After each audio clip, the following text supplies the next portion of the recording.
Hello good morning प्यारे students. तो आज मैं आ गया हूं एक और बहुत खास वीडियो को लेकर के, जो कि रेलवे के एग्जामिनेशन के जो बच्चे तैयारी कर ले उनके लिए बेस्ट वीडियो होने वाला है। ऐसा वीडियो शायद तुम्हें कहीं नहीं मिलेगा। तुम बोलोगे ऐसा क्या खास बात है? ऐसा इसलिए है क्योंकि यहां पर हम लोग हर एक लाइन को पढ़ने वाले हैं। एनसीईआरटी के हर एक लाइन को पढ़ेंगे और साथ ही साथ उस लाइन से प्रीवियस ईयर में जो भी क्वेश्चन बना है उन सारे क्वेश्चंस को छांट छांट के ढूंढ ढूंढ के ला करके लगाया गया है। और ये देखो, ये सारे क्वेश्चंस जैसे आरआरबीएल पे देख सकते हो टेक्नीशियन का है, ये देखो एक कटिंग लगाया है प्रीवियस ईयर के क्वेश्चन का। और इधर जब आओगे बीच में तो ये देखो कितने सारे प्रश्न हैं, तुम सोच भी नहीं सकते। ये इतने सारे प्रश्न हैं, इतने सारे प्रश्न हैं। और अभी मैं एक खास टॉपिक तुम्हें पढ़ा रहा हूं, ये पूरा चैप्टर नहीं पढ़ा रहा हूं, ये खास एक टॉपिक हम लोग पढ़ने वाले हैं। और जो कि है यहां पर पुष्पी पौधों में लैंगिक जनन, यानी पुष्पों में लैंगिक जनन कैसे होता है, उस टॉपिक को हम लोग कंप्लीट पढ़ेंगे। और तुम देख सकते हो कितने सारे क्वेश्चन यहां पर लगाए गए हैं। प्रीवियस ईयर के तुम जितने क्वेश्चन ढूंढ भी नहीं पाओगे, मैं बता रहा हूं, उतने सारे क्वेश्चन एक टॉपिक से सिर्फ लगा करके रखे गए हैं। हर एक क्वेश्चन को यहां पर मैं पढ़ाने वाला हूं। इसी के साथ साथ जितना भी लाइन से जो भी वन लाइनर बनेगा वो सारे क्वेश्चंस भी मैं पढ़ाने वाला हूं। तो आज हम पढ़ रहे एक टॉपिक को यहां, जैसे मैंने बता दिया, पुष्पी पौधों में लैंगिक जनन। अब बोलोगे कि मुझे पूरा पाठ पढ़ना है, पूरा कोर्स ही पढ़ना है, तो देखो ये जो हमारा चैनल है ये बच्चों के लिए चैनल बनाया गया था। रेलवेज की बहुत कम वीडियोस डाले जाते हैं, जो डाले जाते हैं वो भी हटा दिए जाते हैं। इसीलिए अलग से एक ऐप ही बना दिया गया है। उस ऐप में तुम जाकर के इन वीडियोस को ले सकते हो और तुम्हें एक साथ सारे वीडियोस मिल जाएंगे। अभी बहुत सारे वीडियोस अपलोड हो चुके हैं और कुछ ही दिनों में जो बचे हुए वीडियोस हैं वो भी अपलोड हो जाएंगे। तो तुम ऐप का जो लिंक है वह डिस्क्रिप्शन में तुम्हें मिल जाएगा, वहां से जाकर के सारे वीडियोस को एक साथ ही देख सकते हो। इसी के साथ एनसीईआरटी बुक के हर एक लाइन से वन लाइनर तैयार किया गया है क्लास 9th और 10th का, उसे भी तुम ले सकते हो। जैसे देख सकते हो जीव जनन कैसे करते हैं, इस चैप्टर के हर एक लाइन से जो भी क्वेश्चन बन रहा है एनसीईआरटी का, भाई एनसीईआरटी ही हम लोग पढ़ रहे हैं क्योंकि तुम्हें पता है रेलवेज में 9, 10 एनसीईआरटी के हर एक लाइन से क्वेश्चन आ रहे हैं। अब तुम्हें विश्वास ही नहीं हो रहा है तो अभी मैं तुरंत दिखा रहा हूं, ये देखो ये सारे वन लाइनर के क्वेश्चंस तुम ले सकते हो। अब बोलोगे सर मुझे ये विश्वास नहीं होता कि एनसीईआरटी के लाइन से ही क्वेश्चन आता है, मैं कुछ भी पढ़ के चल जाऊंगा उससे एग्जाम पास कर लूंगा। बिल्कुल सही बात है, उसके लिए मैं तुम्हें बधाई देता हूं। कुछ भी पढ़ के चल जाओ भाई, एग्जाम निकलना चाहिए। हमारे चैनल से पढ़ो, किसी दूसरे के चैनल से पढ़ो, कहीं भी पढ़ो, मेरा तो मन है कि भाई सबका जॉब लगे, सबका एग्जाम निकले। लेकिन ये मैं प्रूफ करना चाहता हूं कि एनसीईआरटी कितना इंपॉर्टेंट है। चलो यहां पर हम लोग इसके इंपॉर्टेंस को देखते, बस एक लाइन में पढ़ाऊंगा और देखना वही लाइन प्रीवियस ईयर में तुम्हारा पूछ दिया है। टॉपिक हम लोग अब शुरू करते हैं। हमारा टॉपिक क्या है बच्चों? पुष्पी पौधों में लैंगिक जनन। लैंगिक जनन के बारे में तुम्हें बहुत सारी चीजें बताई जा चुकी हैं। अब पुष्पी पौधों में लैंगिक जनन कैसे होता है उसको हम लोग देखेंगे। बस एक लाइन पढ़ूंगा, उसको समझाऊंगा और देखना उसी लाइन से प्रीवियस ईयर में क्वेश्चन बना है या नहीं बना। आवृत्त बीजी एंजियोस्पर्म के जननांग पुष्प में अवस्थित होते हैं। देखो एक लाइन मैंने पढ़ाया, इसका क्या मतलब है? सबसे पहले ये हमें समझना है कि जो आवृत्त बीजी है, जिसे हम लोग एंजियोस्पर्म कहते हैं, ये प्रश्न हमें याद कर लेना है कि जो एंजियोस्पर्म है वह सबसे विकसित पौधों का समूह है। ऐसे कभी क्वेश्चन तुमसे पूछ सकता है कि पौधों का जो सबसे विकसित और एडवांस्ड समूह है उसे हम क्या कहते हैं? एंजियोस्पर्म। एंजियोस्पर्म में पुष्प वाले पौधे आते हैं जिसमें फूल पाए जाते हैं। इस तरीके से ये लाइन है। अब बोल रहा है कि जो एंजियोस्पर्म है उसका जननांग जो है पुष्प में अवस्थित होता है। जननांग कहने का मतलब नर भाग और मादा भाग, जिससे कि रिप्रोडक्शन होगा, जनन होगा, लैंगिक जनन होगा। तुम्हें लैंगिक जनन में मैंने बताया है कि लैंगिक जनन में नर और मादा दोनों भागों का होना आवश्यक है। क्या यही लाइन एग्जाम में पूछा है प्रीवियस ईयर में? देखो जस्ट बगल में लगा करके रखा है और तुम यहां पर देख सकते हो, ये है आरआरबी ग्रुप डी का क्वेश्चन 2018 का। क्या क्वेश्चन बोल रहा है? एंजियोस्पर्म के प्रजनन भाग किसमें स्थित होते हैं? प्रजनन भाग यानी कि नर भाग, मादा भाग किसमें अवस्थित होते हैं? तो आंसर है इसके पुष्प में अवस्थित होते हैं। देख लो, एक लाइन पढ़ा, वही लाइन को यहां पर क्वेश्चन के रूप में उठा करके दे दिया है।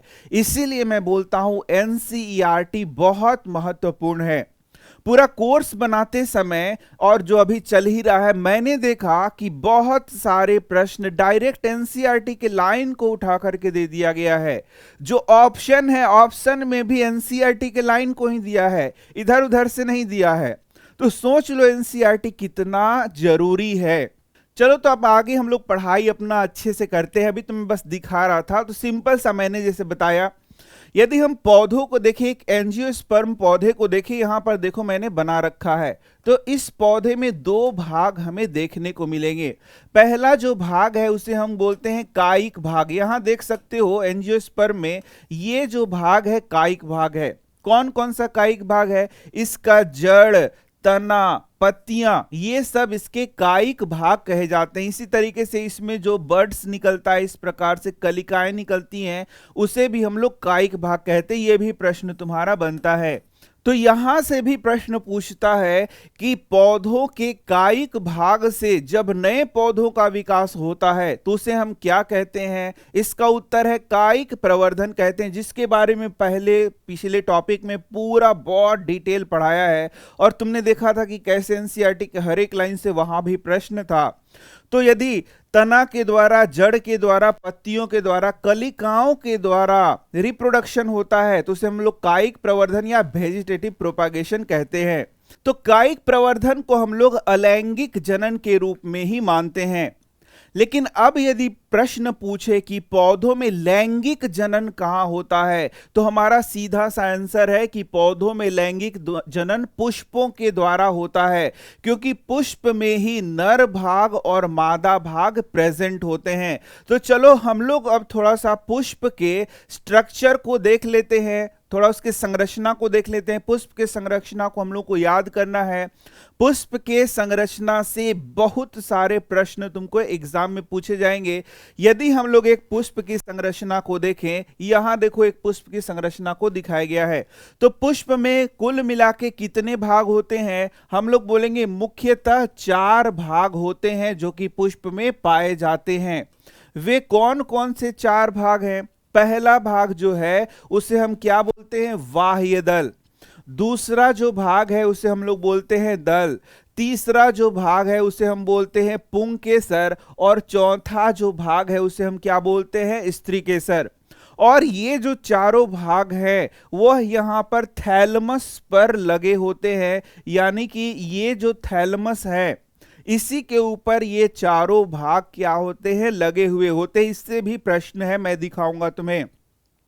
तो यहां पर अब ये जो पुष्प के 4 भाग हैं, कौन कौन से भाग हो गए? पहला क्या हो गया? बाह्य दल। दूसरा हो गया दल। तीसरा हो गया पुंकेसर। और चौथा हो गया स्त्रीकेसर।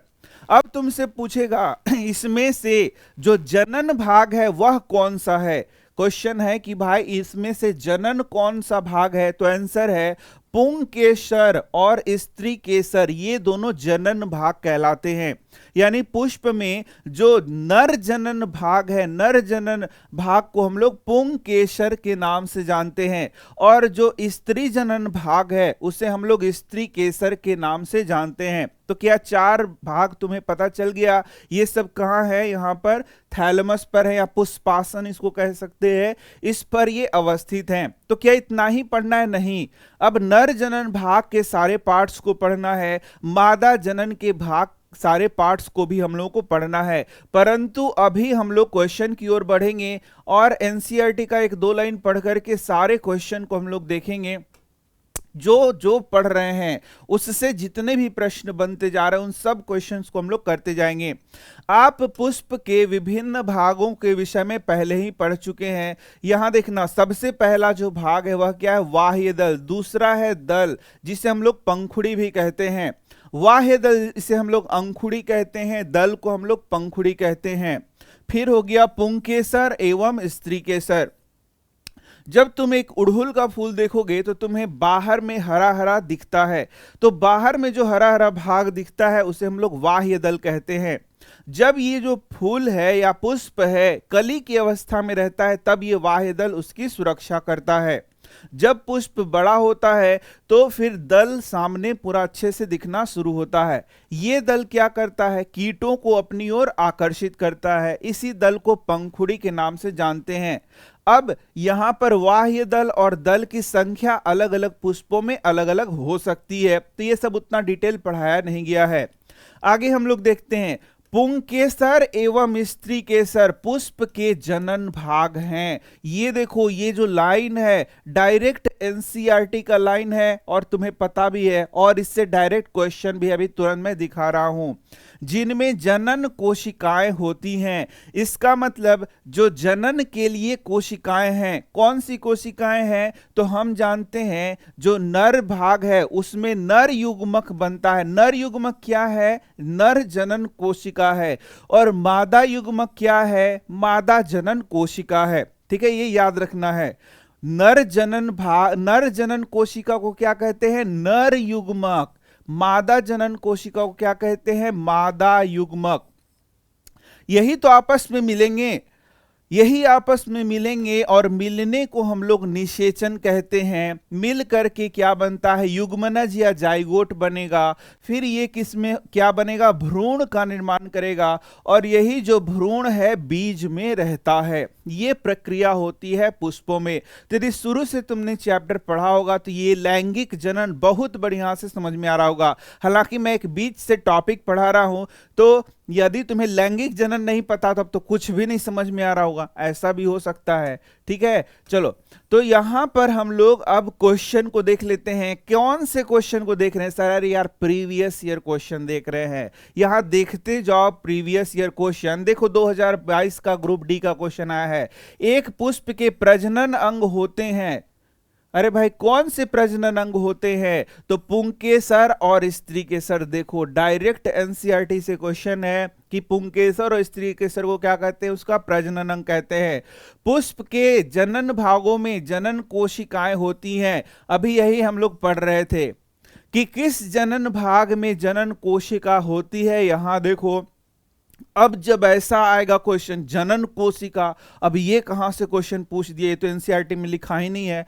अरे अभी तो दिखा दिया कि ये देखो जनन कोशिका साफ साफ लिखा है, ये एनसीईआरटी में ही लिखा हुआ दिख सकता है। और कोई हेल्प बुक से पढ़ रहे हो तो वहां जनन कोशिका नाम ही नहीं मिलेगा। अब तुम एग्जाम में कंफ्यूज्ड हो गए कि भैया अब आंसर क्या होगा, लेकिन आंसर तो साफ साफ था कि यहां पर पुंकेसर और स्त्री केसर। ये देखना, पुंकेसर में मेल गैमिट मिलेगा, मतलब नर युग्मक मिलेगा, और स्त्री केसर में मादा युग्मक मिलेगा। तो इस तरीके से ये जो जनन कोशिकाएं हैं इन्हीं में मिलेंगी। देखा तुमने, जो एनसीईआरटी दो ही लाइन पढ़ो, दो ही लाइन से यहां पर कितने सारे प्रीवियस ईयर देख सकते हो। ग्रुप डी 2022 का ही क्वेश्चन है। आगे बढ़ते हैं, पंखुड़ी एवं बाह्य दल के क्या कार्य हैं। बाह्य दल हम लोगों ने देखा, जो हरा भाग है वह जब पुष्प कली अवस्था में होता है तो इसकी सुरक्षा करता है। पंखुड़ी क्या करेगा भाई, कीटों को आकर्षित करेगा परागन के लिए, पॉलिनेशन के लिए। पॉलिनेशन क्या है आगे हम लोग पढ़ने वाले हैं। अब यहां से देखना, क्या भाई क्या इंपॉर्टेंट क्वेश्चंस आते हैं एग्जाम में। देखना, जब पुष्प में पुंकेसर अथवा स्त्री केसर में कोई एक जननांग उपस्थित होता है तो पुष्प एक लिंगी कहलाते हैं। अब कई बार ऐसा होता है कि कोई फूल है, कोई पुष्प है, उसमें सिर्फ एक ही भाग उपस्थित होता है, या तो नर भाग उपस्थित होता है या तो मादा भाग उपस्थित होता है। जैसे यहां पर जो एग्जाम्पल है पपीता और तरबूज। पपीता में जो पुष्प को देखेंगे तो वह एक लिंगी पुष्प कहा जाएगा। तरबूज के पुष्प को देखेंगे तब वह एक लिंगी पुष्प कहा जाएगा। अब ऐसा क्यों है, एक लिंगी पुष्प क्यों कह रहे हैं? एक लिंगी पुष्प इसलिए कह रहे हैं क्योंकि उसमें या तो नर भाग पाया जाएगा, जैसे देखो इसमें मादा भाग है, इसमें मादा भाग सिर्फ उपस्थित है और इसमें नर भाग उपस्थित है। मतलब कि नर और मादा एक ही पुष्प में दोनों चीजें उपस्थित नहीं हैं, तब उसे हम लोग एक लिंगी पुष्प कहेंगे। लेकिन जब दोनों एक ही पुष्प में उपस्थित हैं, जैसा अभी हम लोगों ने काफी सारी बातें की थी, ये देखो इस पुष्प में भी मैंने दिखाया था कि यहां पर नर भाग भी है और मादा भाग भी है, एक ही पुष्प में ये दोनों दिख रहे हैं, तब इसे हम लोग क्या कहते हैं? द्विलिंगी पुष्प कहते हैं, यानी बाइसेक्सुअल फ्लावर कहते हैं। अब तुम लोग बता दो हम लोग कैसे जीव हैं, हम लोग यूनिसेक्सुअल है कि बाइसेक्सुअल हैं? तो आंसर सीधा सा है, हम लोग भी क्या है? यूनिसेक्सुअल हैं। जो नर है उसमें नर जनन तंत्र है, जो मादा है उसमें मादा जनन तंत्र है। क्या ऐसा कोई है मनुष्य जिसमें दोनों लगा हुआ है? नहीं, ऐसा नहीं होता। तो जिसमें सिर्फ एक जनन तंत्र पाया जा रहा है, यानी कि या तो नर ही है या तो मादा ही है, उसको हम लोग यूनिसेक्सुअल कहते हैं, एक लिंगी कहते हैं। जब पुष्प में पुंकेसर एवं स्त्री केसर दोनों उपस्थित होते हैं, जैसे गुड़हल और सरसों, उन्हें हम लोग उभय लिंगी कहते हैं, बाइसेक्सुअल कहते हैं, याद रखना है ये। और ये बहुत ज्यादा इंपॉर्टेंट है। सर कैसे इंपॉर्टेंट है? 2 ही लाइन तो पढ़ा रहे हैं, देख लो कैसे इंपॉर्टेंट है। चलो आ जाओ मैदान में और देखो क्या यहां पर एनसीईआरटी का लाइन से क्वेश्चन धड़ाधड़ पूछ रहा है। ग्रुप डी देखो 2022 से पूछा है, निम्नलिखित में से कौन सा द्विलिंगी पुष्प है? द्विलिंगी कौन सा है, यानी बाइसेक्सुअल कौन सा है? तो आंसर क्या है? गुड़हल और सरसों। तुम यहां पर जब हम लोग इसका ऑप्शन देखते हैं तो ऑप्शन कहीं तीसरा जगह से नहीं लिया है, जो एनसीईआरटी में ऑप्शन है वही दे रहा है। इसलिए दे रहा है क्योंकि एनसीईआरटी से क्वेश्चन पूछना है, इसीलिए यहां से दे रहा है। नया क्वेश्चन देख सकते हो, निम्नलिखित में से कौन एक लिंगी पुष्प उत्पन्न करता है? अभी हम लोगों ने देख लिया तरबूज और पपीता। तरबूज और पपीता देख लो, ग्रुप डी 2022 का ये भी क्वेश्चन है जो कि एक लिंगी पुष्प है। और भी क्वेश्चन लिख लो, एक लिंगी पुष्प होता है, एक लिंगी पुष्प। अब एक एक उदाहरण दिया है, तो गुड़हल, सरसों, सूर्यमुखी ये सब द्विलिंगी पुष्प हैं। पपीता एक एग्जाम्पल जरूर तुम्हारा एनसीईआरटी का है, देखो 2018 का ग्रुप डी का क्वेश्चन है। और भी बढ़ेंगे भाई, बहुत सारे क्वेश्चन है। निम्नलिखित में से कौन सा पौधा एक लिंगी पुष्प उत्पन्न करता है? तो यदि तुम्हें याद है 2 नाम ना, कौन सा नाम है? एक लिंगी है, तो तरबूज और पपीता यहां पर एक लिंगी है। द्विलिंगी भी तुम यहां देख सकते हो, गुड़हल है और सरसों है। और भी यहां पर क्वेश्चंस हम लोग देख सकते हैं। तो ये सारे जो प्रश्न हैं, ये सारे जो प्रश्न हैं, यहां देखना एक प्रीवियस ईयर का कटिंग लगा दिया गया है, सीधे कटिंग लगा दिया गया है, आंसर का ही कटिंग लगा दिया गया है। निम्नलिखित में से सुमेलित करिए। उभयलिंगी पुष्प तरबूज है, तरबूज तो एक लिंगी होता है। उभयलिंगी पपीता है, ये भी एक लिंगी होता है। एक लिंगी सरसों गलत है, सरसों उभयलिंगी है या द्विलिंगी है या बाइसेक्सुअल है। एक लिंगी पुष्प तरबूज देखो ये सही है। देखो कहां से सारा ऑप्शन दिया है भाई, एनसीईआरटी से दिया है। जो बच्चे एनसीईआरटी से नहीं पढ़ रहे हैं बहुत पछताएंगे, मैं बार बार बोल रहा हूं, लेकिन मुझे क्या, मैं तो बस बताने के लिए यहां पर आया हूं। अब आपको किससे पढ़ना है, कैसे पढ़ना है, वो तो आपकी मर्जी है, ठीक है। इन सभी के बीच एक और ऑड क्वेश्चन मुझे मिला था, तो मैंने यहां लगा दिया था। सोचा कि कहां लगा दूं भाई, तो यहां लगा दिया मैंने।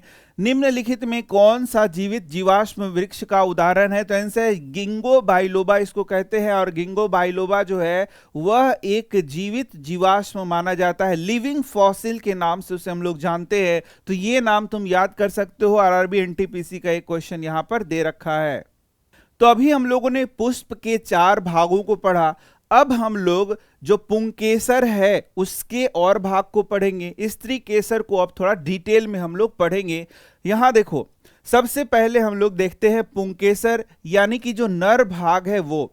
तो पुंकेसर में मुख्य रूप से 2 भाग पाए जाएंगे। ये जो इस तरीके से संरचना पाया जाएगा इसे हम लोग तंतु के नाम से जानते हैं। और ऊपर इस प्रकार से जो संरचना पाया जाएगा इसे हम लोग पराग कोश कहेंगे।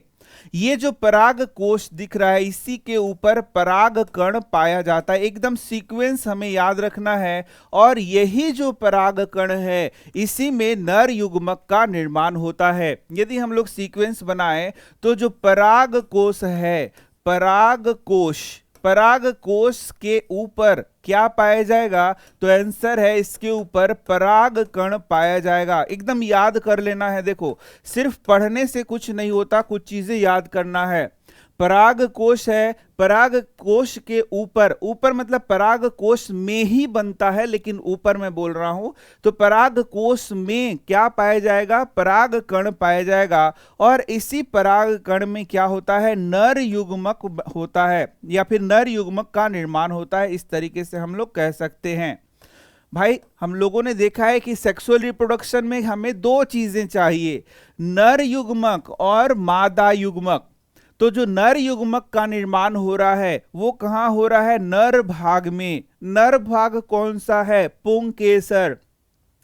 तो पुंकेसर में कहां पर नर युग्मक बन रहा है? तो हम लोग बोलेंगे पुंकेसर में जो पराग कोश वाला भाग है उसी के अंदर पराग कण बनता है, उसी में नर युग्मक का निर्माण होता है। इस तरीके से हम यहां पर बता सकते हैं कि नर युग्मक कहां बन रहा है। अब चलो हम लोग मादा भाग को देखते हैं। मादा भाग को देखेंगे तो इसमें भी 3 भाग तुम्हें देखने को मिलेगा। सबसे पहले इस तरीके से हम लोग मादा भाग को बना लेंगे। तो मादा भाग में सबसे ऊपर जो भाग है इसे बोलते हैं वर्तिकाग्र। यहां पर जो बीच का भाग है इसे हम लोग वर्तिका बोलते हैं। और इसी के अंदर पाया जाता है नीचे वाला जो फूला हुआ भाग है उसे हम लोग अंडाशय के नाम से जानते हैं। तो यहां पर ये सारी चीजों को सिर्फ पढ़ के यदि सोचते हो कि हम यहां पर एग्जाम में नंबर ले आएंगे, तो ऐसा नहीं है। कुछ चीजों को याद करना ही पड़ेगा, जैसे मैं बार बार बताता हूं। तो ये वाला भाग क्या हो गया बच्चों? वर्तिकाग्र। ये वाला क्या भाग हो गया? वर्तिका। और नीचे का क्या भाग हो गया? अंडाशय। इसी अंडाशय में यहां पर बीजांड पाया जाता है। अंडाशय के अंदर क्या पाया जाता है? बीजांड। और बीजांड में ही फीमेल गैमीटोफाइट होगा, जिसमें मादा जो जनन कोशिका है उसका निर्माण होता है। तो मादा जनन कोशिका का निर्माण इस अंडाशय के अंदर होगा। अंडाशय के अंदर क्या होगा? अंडाशय के अंदर बीजांड होगा। उसी के अंदर फीमेल गैमीटोफाइट बनता है, जिसके अंदर मादा जनन कोशिका यानी कि फीमेल गैमीट यानी मादा युग्मक होता है। तो इस प्रकार से हम लोगों ने देखा नर युग्मक बन जाएगा नर भाग में, मादा युग्मक कहां रहेगा? मादा भाग में। तो नर युग्मक और मादा युग्मक जब मिलेंगे तब फिर क्या होगा? यहां पर सेक्सुअल रिप्रोडक्शन होगा। तो वही सारा चीज है जैसे मैंने बताया था। चलो अब हम लोग इसको एनसीईआरटी से पढ़ लेते हैं, उसके बाद हर एक क्वेश्चन को हम लोग देखेंगे और तुम देखोगे सारे क्वेश्चन यहीं से पूछे गए हैं। हम लोगों ने क्या देखा? जो पुंकेसर है नर जननांग है, पुंकेसर को नर जननांग कहते हैं, स्त्री केसर को मादा जननांग कहते हैं। जो पराग कण बनाते हैं हम लोगों ने देख भी लिया कि जो पराग कण है वो कहां से बनता है, कहां पर बनता है? तो पुंकेसर पे बनता है। यहां पर एक क्वेश्चन भी आया है तुम्हारे प्रीवियस ईयर में, जैसे यहां देख सकते हो पराग कण किसमें पाया जाता है। यहां पर हम लोगों ने देखा ये है पराग कोश में ही पराग कण का निर्माण होता है। यानी पराग कण किसमें पाया जाता है? तो पराग कोश में पाया जाता है। पराग कोश किस में पाया जाता है? तो वह नर जनन का जननांग होता है, यानी कि ये पुंकेसर में पाया जाता है। समझ में आ रहा है सारा चीज? तो एक एक चीज जो हम लोग पढ़ रहे हैं एनसीईआरटी से वही यहां पर दिया हुआ है, देख सकते हो क्वेश्चन के रूप में। अब हम लोग पराग कण के बारे में पढ़ेंगे, बहुत ज्यादा इंपॉर्टेंट क्वेश्चन भी आता है। पराग कण सामान्यतः कैसा होता है? तो पीले रंग का होता है। एक क्वेश्चन यहां से बन रहा है। तुमने जब उड़हुल वगैरह का फूल देखा होगा तो उसके नर भाग को देखोगे तो उसके ऊपर पीला पीला एकदम पाउडर के जैसा रहता है, वही क्या होता है? पराग कण होता है। तो ये क्वेश्चन तुमसे पूछेगा पराग कण कैसा होगा? तो ये पीले रंग का होगा, पाउडर के जैसा होगा।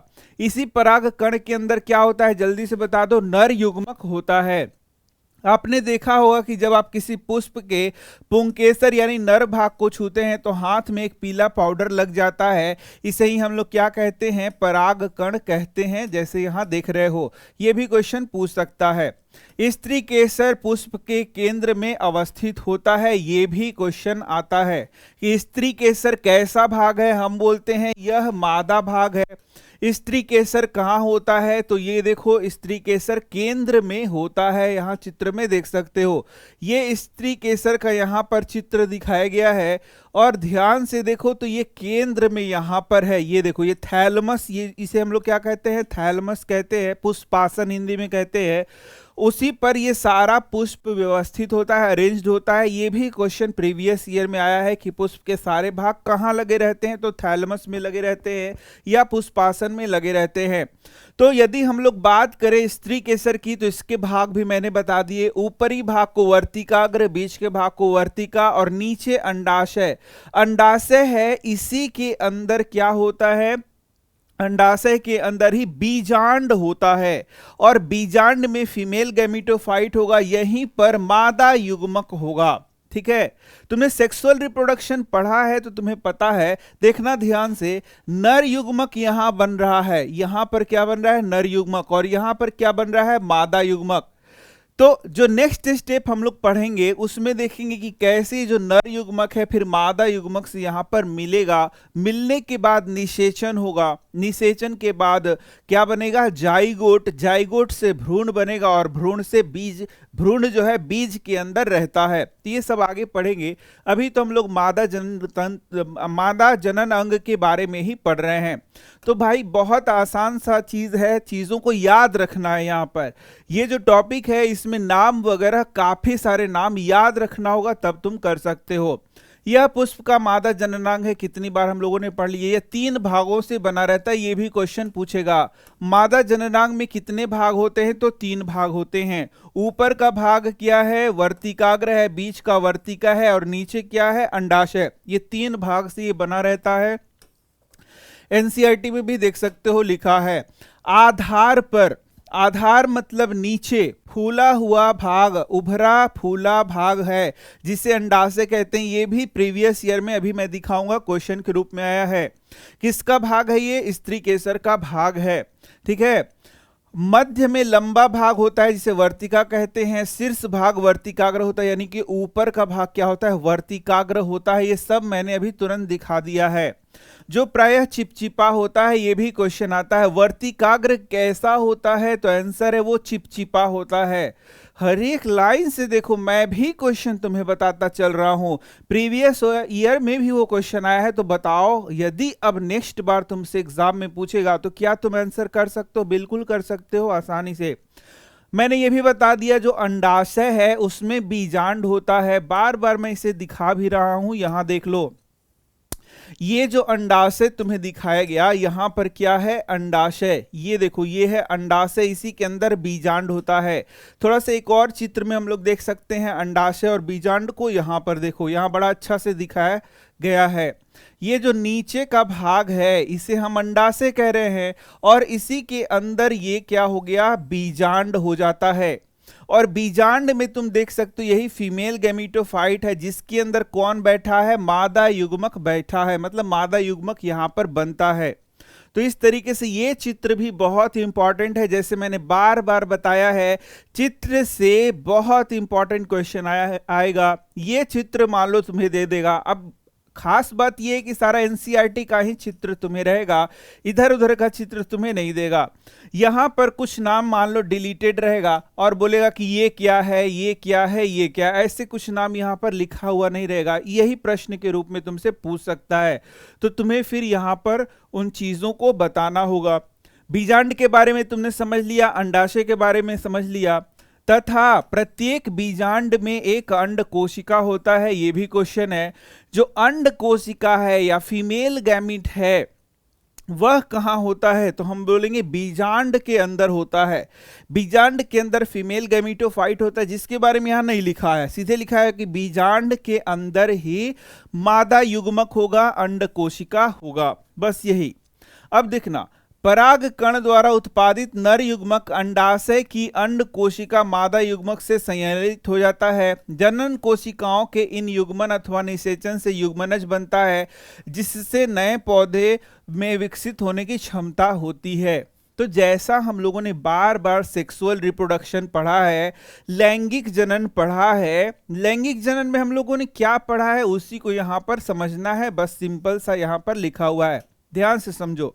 लैंगिक जनन में क्या होता है, हम लोगों ने देखा है कि शुक्राणु, मनुष्य में बात करें, मनुष्य में तो शुक्राणु होता है, अंडाणु, शुक्राणु और अंडाणु मिलते हैं। शुक्राणु कहाँ बनता है, नर के शरीर में, अंडाणु कहाँ बनता है, मादा के शरीर में। इसीलिए तो इसे सेक्सुअल रिप्रोडक्शन कह रहे हैं, क्योंकि शुक्राणु और अंडाणु अलग अलग जगहों से आकर के फिर मिलेगा।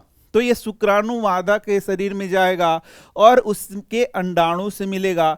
मिलने को हम निषेचन कहते हैं। निषेचन से क्या बनता है, जाइगोट। यही जाइगोट जब विभाजित होता है तो उससे क्या बनता है, भ्रूण। ये सीक्वेंस याद है कि नहीं है, पहले मैंने अभी तुरंत पढ़ा, इसके पहले पार्ट में तुम देख सकते हो। तो ये भ्रूण बनता है।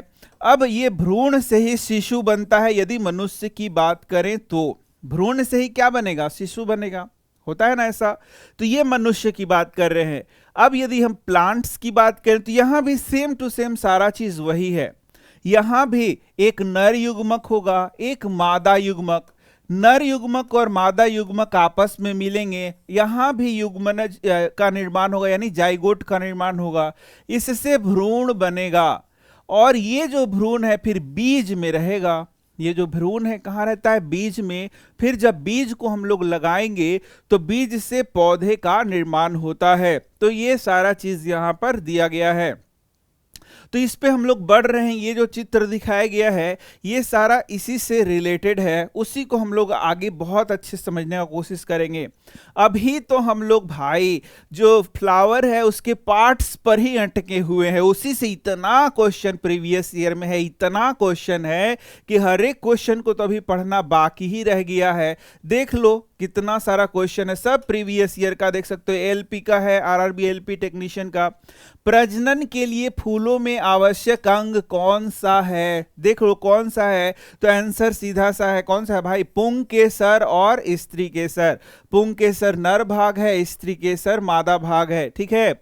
इस पुंकेसर को एंड्रोसियम इंग्लिश में कहते हैं और स्त्री केसर को गाइनोसियम कहते हैं। तो एंड्रोसियम और गाइनोसियम ये यहाँ पर लिखा हुआ है।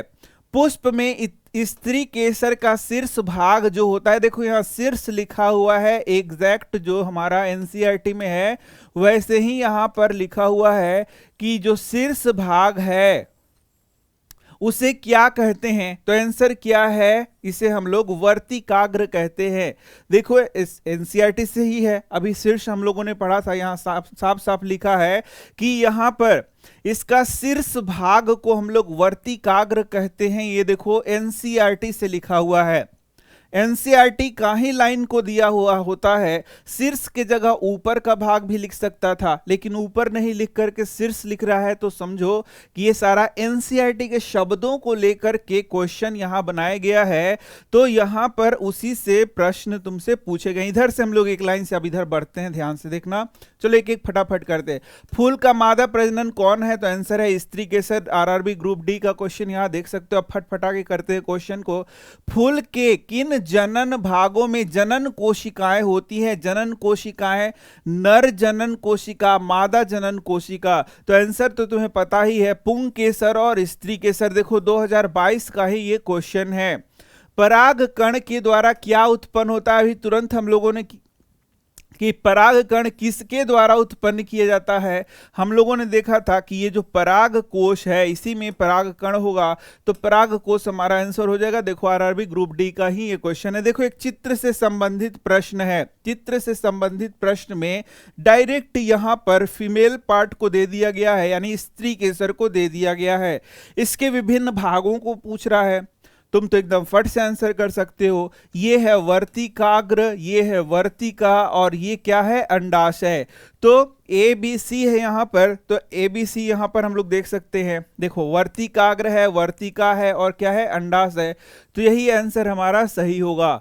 देखो कितने सारे प्रश्न हैं। ये सारे प्रश्न किससे संबंधित हैं? चित्र से संबंधित है। जैसा तुम देख सकते हो सारा यहाँ पर चित्र से संबंधित प्रश्न पूछे जा रहे हैं। आगे देखते हैं। अब देखो, फूलों के अंडाशय के अंदर छोटा मनके जैसा संरचना को क्या कहते हैं? अंडाशय है। अंडाशय के अंदर क्या होता है? अभी हम लोगों ने देखा तो अंडाशय के अंदर बीजांड होता है। इसी बीजांड में हम लोगों ने देखा कि क्या होता है? मादा जनन कोशिका का निर्माण होता है, यानी अंड कोशिका का निर्माण होता है। देखो आरआरबी एनटीपीसी 2021 का ही ये क्वेश्चन है। कोई क्वेश्चन ना छूटने पाए। कितने सारे क्वेश्चन तुमने कर लिए, यहां देख लो और भी क्वेश्चन है। ये पुंकेसर के भाग है। पुंकेसर का कौन भाग है? अभी हम लोगों ने देख लिया कि तंतु है और क्या है? परागकोश है। परागकोश के अंदर पराग कण पाया जाता है। तो परागकोश तो है ही, और पुंज तंतु, यहां देखना पुंज तंतु या तंतु दोनों मैंने पढ़ा दिया है। इस भाग को तंतु या पुंज तंतु कहते हैं, इसको परागकोश कहते हैं। आगे क्वेश्चन देख सकते हो, कितना इंपॉर्टेंट क्वेश्चन है जिससे भी मैंने बताया था। फूल के हिस्से जिस आधार पर उपस्थित होते हैं, ग्रुप डी का क्वेश्चन है 2018। मैंने बार बार बता दिया कि जो फूल है वो सारा फूल अवस्थित, और फूल के 4 भाग होते हैं मुख्यतः। ये सारे भाग किस चीज पर सजे हुए रहते हैं? तो हम लोगों ने थैलमस पढ़ा है, यानी कि हिंदी में इसको पुष्पासन कहते हैं। ये देखो, ये जो सारे भाग हैं पुष्प के, ये कहां पर रहते हैं? तो इस थैलमस यानी पुष्पासन पे सजे रहते हैं। तो ये मैंने कई बार बोला, और देखो ये क्वेश्चन आया भी है ग्रुप डी का। नेक्स्ट हम लोग और बढ़ रहे हैं। यहां देखना, इनमें से कौन पुष्प का नर जनन अंग का घटक नहीं है? नहीं है, कौन सा है? तो आंसर तो यहां पर वर्तिका है। वर्तिका फीमेल पार्ट है, जैसे तुम जान सकते हो। अब देखो एक चित्र से डायरेक्ट क्वेश्चन है। ये देखो यहां पर आंसर के साथ इसको कटिंग लगाया गया है, यानी कि आंसर शीट से काट के लगाया गया है। यहां पर क्या क्वेश्चन कर रहा है? निम्नलिखित का मिलान करिए। मिलान क्या करना है? स्त्री केसर का सूजा हुआ भाग, फूला हुआ भाग को क्या कहते हैं? तुमने पढ़ा है ना, स्त्री केसर का नीचे का फूला हुआ भाग को क्या कहते हैं? अंडाशय। तो ये ऐसे हम लोग अंडाशय मिला लेंगे। स्त्री केसर का मध्य लंबा भाग को क्या कहते हैं? तो वर्तिका कहते हैं। स्त्री केसर का शीर्ष भाग को क्या कहते हैं? तो वर्तिकाग्र कहते हैं। अंडाशय में क्या होता है? तो बीजांड होता है। अब इसी को मिला करके यहां पर लिखा हुआ है, तो वो हम लोग कर सकते हैं। पुष्प के मादा जनन अंग में उभरा फूला हुआ भाग होता है। मध्य में लंबा भाग कौन होता है? तो ये देखो अंडाशय है और वर्तिका होता है। ये जो दिख रहा है ना क्वेश्चन, ये सीधा एनसीईआरटी का लाइन है। यदि तुमने एनसीईआरटी पढ़ा है, यही लाइन यहां पर लिख करके दे दिया गया है। ठीक है, तो ये सारा यहां पर तुम देख सकते हो कि एनसीईआरटी को एग्जैक्ट कॉपी करके क्वेश्चन बनाया जाता है। यदि एनसीईआरटी नहीं पढ़ा है तो भाई बहुत गलती कर रहे हो। बार बार मैं बता रहा हूं, एनसीईआरटी पढ़ लो। सामने जब प्रत्यक्ष जो ये सारा चीज दिखा रहा हूं, तो फिर प्रमाण की क्या आवश्यकता है? तुम्हें देख सकते हो यहां पर और भी कुछ क्वेश्चन है। ये थोड़ा सा एक रेलवे का क्वेश्चन नहीं है। पराग कोश में क्या शामिल होता है? तो पराग कोश में क्या मिलता है? पराग कण मिलता है। बीजाणु भी नहीं होता है, बाह्यदल भी नहीं होता। तो एक ही आंसर है यहां पर, सी इसका आंसर हो जाएगा। तो ये सारा हम लोगों ने यहां पर पढ़ लिया। अब हम लोग अपना नेक्स्ट स्टेप पढ़ेंगे, और नेक्स्ट स्टेप जो है, या फिर बोलेंगे नेक्स्ट जो चीज हमें पढ़ना है, वह है परागन की प्रक्रिया, पॉलिनेशन। हम लोगों ने यहां पर देख लिया है कि नर युग्मक कहां रहता है? पराग कण में रहता है। हम लोगों ने क्या देखा? नर युग्मक कहां रहता है? पराग कण में। और पराग कण देखो यहां पर इस तरीके से, इस पे है पराग कण, यहां पे पराग कण है, यहां थोड़े ही है। ये पूरा भाग कौन सा है? स्त्री भाग है। जैसे देख सकते हो, इसको मैं हटा दे रहा हूं, तो ये स्त्री भाग है। जैसे देख सकते हो, ये पूरा क्या है? स्त्री भाग है। एक फूल की हम लोग संरचना को देखें तो ये कौन सा भाग है? स्त्री का भाग है। और ये नर भाग है। ये देखो नर भाग बगल में बैठा हुआ है, यहां पर नर भाग है। तो जो नर युग्मक बन रहा है वो कहां बन रहा है? इन पराग कणों में बन रहा है। और मादा युग्मक कहां बन रहा है? यहां पर बन रहा है, यानी कि ये अंडाशय के अंदर समझ लो, या बीजांड के अंदर ये बैठा हुआ है। तो बात है कि यदि सेक्सुअल रिप्रोडक्शन करना है तो क्या होना चाहिए? सिंपल सा आंसर है, ये जो नर युग्मक है उसको मादा युग्मक से मिलना चाहिए। सेक्सुअल रिप्रोडक्शन तभी होगा जब नर युग्मक और मादा युग्मक आपस में मिलेंगे। तो ये जो चीज होगा पूरा, ये 2 स्टेप में होगा। नर युग्मक और मादा युग्मक का मिलना कितने स्टेप में होगा? 2 स्टेप में होगा। पहला स्टेप में क्या होगा? परागण होगा। क्या होगा बच्चों? परागण। और दूसरा स्टेप में फिर परागण के बाद क्या होगा? निषेचन की प्रक्रिया होगी, आगे की प्रक्रिया होगी, यानी परागण के बाद की प्रक्रिया होगी। तो सबसे पहले अब सीखते हैं कि पहले स्टेप में क्या होगा। तो पहले स्टेप में क्या होगा कि यहां पर ये जो पराग कण है, पराग कण के अंदर ही नर युग्मक बैठा हुआ है, उसे किससे मिलना है? यहां मादा युग्मक से मिलना है। तो सबसे पहला स्टेप में ये उड़ करके आएगा और यहां पर बैठ जाएगा। यानी ये सबसे पहला स्टेप में स्त्री केसर का जो वर्तिकाग्र है यहां पर पहुंच जाएगा। पहला स्टेप में यही होगा।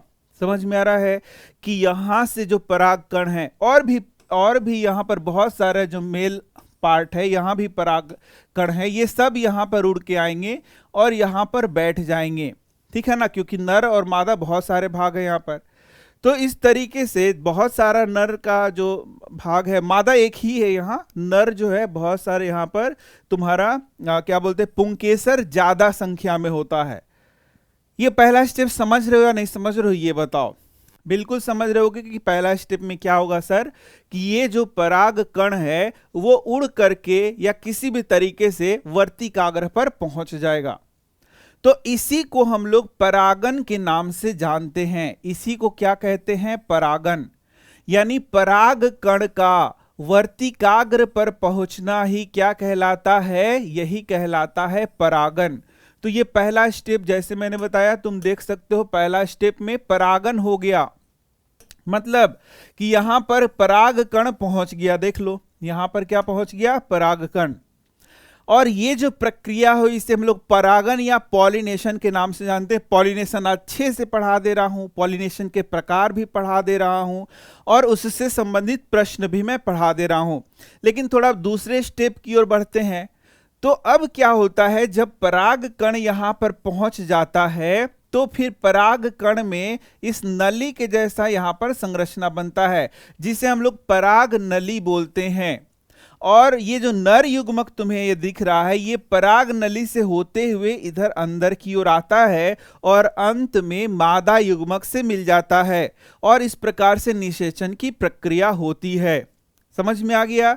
तो ये 2 स्टेप में अब हम लोग पहला सीखेंगे परागण। परागण क्या होता है, कैसे होता है, ये हम लोग देखेंगे। तो परागण को हम लोग यहाँ पर एक चित्र से देख सकते हैं। चलो तो सबसे पहले अब हम सीखते हैं परागण किसे कहते हैं। तो हम बोलेंगे जो पराग कण है, यहां देख सकते हो ये पराग कण है। पराग कण का स्त्री केसर के वर्तिकाग्र पर स्थानांतरण होना, पराग कण का स्त्री केसर के वर्तिकाग्र पर स्थानांतरण होना क्या कहलाता है? परागण कहलाता है। इसे ही हम लोग कहते हैं परागण। ये समझ गए, इतना आसान था। अब दूसरा बात होता है कि ये परागण कितने प्रकार का होता है। तो हम बोलेंगे ये परागण जो है वह 2 प्रकार का होता है। पहला को बोलते हैं स्वपरागण। क्या बोलेंगे बच्चों? स्वपरागण। और दूसरा को बोलेंगे हम लोग पर परागण। क्या बोलते हैं? पर परागण। अब ये 2 प्रकार क्या है, क्या मैंने सिखाया?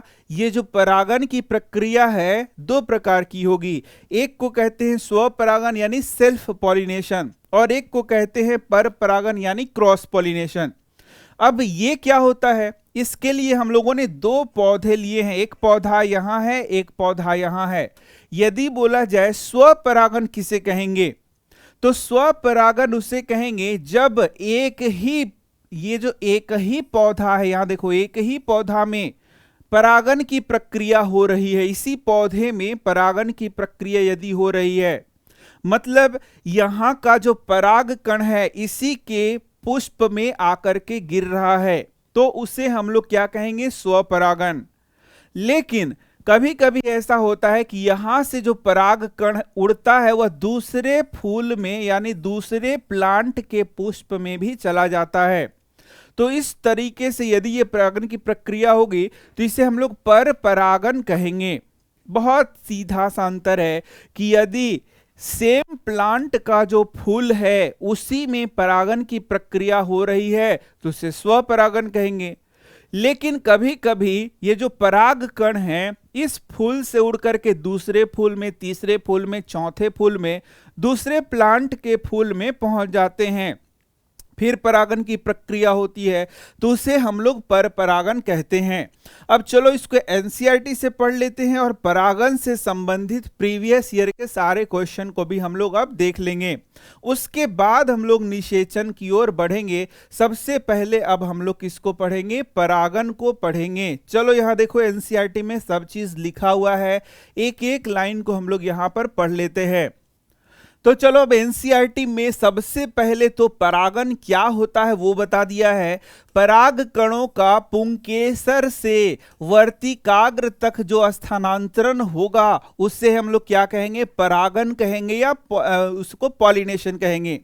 यह परागन दो प्रकार का होगा, पहले को कहेंगे स्वपरागन और दूसरे को कहेंगे पर परागन, यानी सेल्फ पॉलिनेशन और क्रॉस पॉलिनेशन। सेल्फ पॉलिनेशन किसे कहेंगे? क्लियर लिखा हुआ है, यदि जो पराग कण हैं, जो पराग कण जिनकी बात हम लोग कर रहे हैं, वो पराग कण उसी पुष्प के वर्तिकाग्र पर जाते हैं या उसी प्लांट के पुष्प पर किसी दूसरे फूल पर जाते हैं, उसी फूल पर या उसी प्लांट के दूसरे फूल पर यदि वो जाता है तो उसे हम लोग स्वपरागन के नाम से जानते हैं। लेकिन यदि एक पुष्प से दूसरे पुष्प तक पराग कण स्थानांतरित होते हैं दूसरे प्लांट के, तब उसे हम लोग क्या बोलते हैं? पर परागन के नाम से जानते हैं। और ये जो स्थानांतरण हो रहा है, मतलब एक प्लांट से दूसरे प्लांट के पुष्प पर जो स्थानांतरण हो रहा है वो कैसे होगा? हवा से हो सकता है, कीटों के द्वारा हो सकता है, पानी के द्वारा हो सकता है, बहुत तरीके होते हैं उसके, जैसे वायु, जल अथवा प्राणी जैसे वाहकों के द्वारा संपन्न होता है। तो ये सब पर परागन कहलाता है। अब थोड़ा सा हमें स्वपरागन और पर परागन पर यहां पर ध्यान देना है। जैसे कि ये यदि प्रश्न तुम्हारा एग्जाम में पूछ रहा है तो मैंने बताया एनसीईआरटी के लाइन से पूछ रहा है, और एनसीईआरटी के लाइन से ही स्वपरागन और पर परागन को हम लोगों को याद कर लेना है। जो मैंने अभी सिखाया वो सही है, वो उसमें कोई गलती नहीं है कि एक ही प्लांट में यदि परागन हो रहा है तो उसको स्वपरागन कहेंगे, और एक प्लांट से दूसरे प्लांट में परागन की प्रक्रिया हो रही है तो उसको पर परागन कहेंगे। ये एकदम सही है। लेकिन यहां एनसीईआरटी के अनुसार एग्जाम में क्वेश्चन आएगा, जैसे मैंने बार बार बताया है एनसीईआरटी की लाइन से क्वेश्चन आ रहा है, तो उसमें इस प्रकार से लिखेगा स्वपरागन कि यदि एक पुष्प का उसी पुष्प से क्या हो रहा है? पराग कणों का स्थानांतरण उसी पुष्प में हो रहा है, मतलब एक ही पुष्प में हो रहा है, तब उसको स्वपरागन कहेंगे। लेकिन एक पुष्प से दूसरे पुष्प में हो रहा है तो उसे पर परागन कहेंगे। ये हमें याद रख लेना है, ठीक है। तो इस प्रकार से ये स्वपरागन और पर परागन हो गया। और अब भाई देखो कितने सारे इंपॉर्टेंट प्रीवियस ईयर के क्वेश्चन यहां पर पूछे गए हैं। उन सारे क्वेश्चन को अब हम लोग एक एक करके देखते हैं। चलो एकदम यहां से परागन देखते हैं। पहले ये देखो आरआरबी एनटीपीसी का दिया हुआ है क्वेश्चन, बोलता है परागन क्या है। अभी हम लोगों ने तुरंत भी पढ़ लिया है कि परागन क्या है। क्या पढ़ लिया है? स्टिग्मा से पराग कोष तक पराग का संचरण, पौधों में पराग का उत्पादन नहीं, पराग कोष से स्टिग्मा तक पराग का संचारण, पराग कोष से स्टिग्मा, ये वाला हमारा सही है। बीजाणु में पराग ट्यूब का विकास। तो भाई थोड़ा सा यहां पर क्या है, इंग्लिश वर्ड दिया हुआ है। हम लोगों ने क्या पढ़ा है? हम लोगों ने इसे वर्तिकाग्र पढ़ा है, लेकिन इंग्लिश में इसको स्टिग्मा कहते हैं। ये क्या हो जाता है? स्टिग्मा। स्टिग्मा ये होता है स्टाइल। क्या होता है? स्टाइल। और ये क्या हो जाता है? ओवरी। क्या हो जाता है? ओवरी। तो थोड़ा सा यहां पर वही दिक्कत हो जाता है कि इंग्लिश वर्ड दे दिया है। तो हम लोग देखते हैं पराग कोश से स्टिग्मा पर जो पराग है, यहां पराग कण नहीं लिख करके पराग दे दिया गया है। यही सब बात हमें समझना है कि ये जो पराग कण का ट्रांसफर हो रहा है, स्थानांतरण हो रहा है, उसे हम लोग क्या कहेंगे? पॉलिनेशन या परागन कहेंगे। तो ये वाला पहला वाला भी गलत था। इस प्रकार से ये हमारा प्रीवियस ईयर का क्वेश्चन है जिसमें परागन डायरेक्ट तुमसे पूछ दिया है। अब चलो, अब बहुत सारे क्वेश्चन हैं, ऐसा थोड़ा ना है कि परागन से एक ही क्वेश्चन है। और नेक्स्ट क्वेश्चन देखो, पराग कणों को पुंकेसर से वर्तिकाग्र तक जा रहा है वो, ठीक है, आवश्यकता होती है।